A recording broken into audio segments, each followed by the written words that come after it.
الحمدللہ وکفا وسلام علی عبادہ الذین اصطفیٰ اما بعد بسم اللہ الرحمن الرحیم۔ محترم سامعین، جنگ احد کا تذکرہ چل رہا ہے جس میں مسلمانوں کا بڑا نقصان ہوتا ہے اور ہزیمت برداشت کرنی پڑتی ہے۔ خود محمد الرسول اللہ صلی اللہ علیہ وسلم زخمی ہوتے ہیں، آپ گرتے ہیں اور آپ کے بارے میں خبر مشہور بھی ہو جاتی ہے کہ نعوذ باللہ آپ قتل کر دیے گئے ہیں۔ جب آپ صلی اللہ علیہ وسلم دشمن کے گھیرے میں تھے اور آپ کے ساتھ چند صحابہ رہ گئے تھے اور وہ بھی آہستہ آہستہ شہادت کا درجہ پا چکے تھے، طلحہ رضی اللہ تعالیٰ عنہ اور اس کے بعد سعد رضی اللہ عنہ، یہ دو صحابہ رہ گئے تھے اور ساتھ ہی دو فرشتے آپ کی طرف سے ان کافروں کے تیر پکڑ رہے تھے جو برابر آپ پر برسا رہے تھے، اور کفار کی پوری توجہ آپ پر تھی کہ کسی نہ کسی طرح محمد صلی اللہ علیہ وسلم کو قتل کر دیا جائے۔ آپ صلی اللہ علیہ وسلم نے جب صحابہ کو آواز لگائی تھی تو صحابہ کرام پھر آپ کی طرف دیوانہ وار پلٹے۔ سب سے پہلے ابو بکر صدیق رضی اللہ عنہ فرماتے ہیں کہ میں پہنچا، اور جب میں پہنچا تو حضرت طلحہ رضی اللہ تعالیٰ عنہ زخموں سے چور گرے پڑے تھے اور آپ صلی اللہ علیہ وسلم پر تابڑ توڑ حملے کیے جا رہے تھے، لیکن حملے روکنے والے حملے روک رہے تھے۔ اس کے بعد پھر حضرت عمر فاروق اور اسی طرح حضرت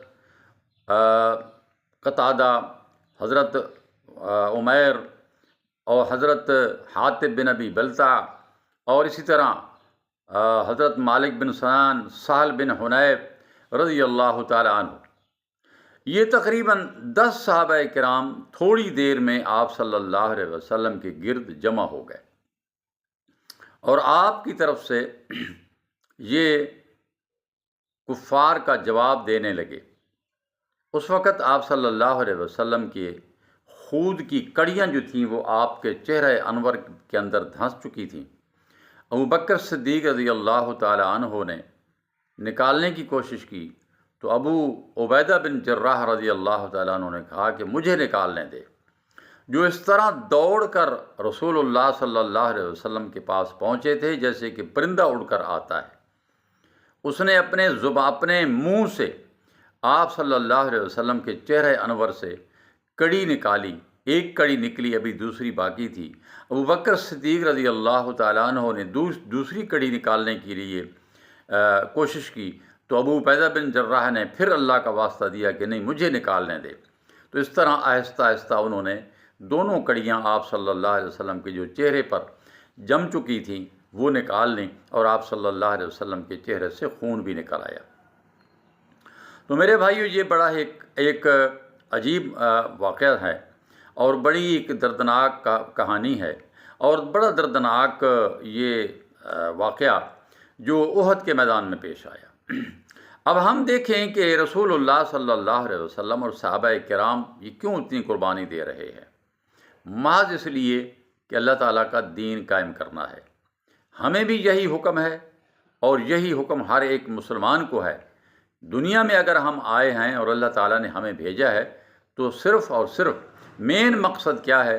وہ ہے اللہ تعالیٰ کے دین کو قائم کرنا۔ آج پوری دنیا کے اندر کسی بھی ملک کے اندر پوری طرح دین قائم نہیں ہے۔ دین قائم کرنے والوں نے قربانیاں دیں اور دین قائم کر کے دکھایا۔ جب دین قائم ہو گیا تو پھر یہ دین پھیلتا گیا، حکومت پھیلتی گئی اور پھر دیکھا کہ 2-3 بر اعظموں تک دین اسلام پھیل گیا۔ تو یہ دین اسلام قربانیوں سے پھیلا ہے، اور دین اسلام ہے کیا؟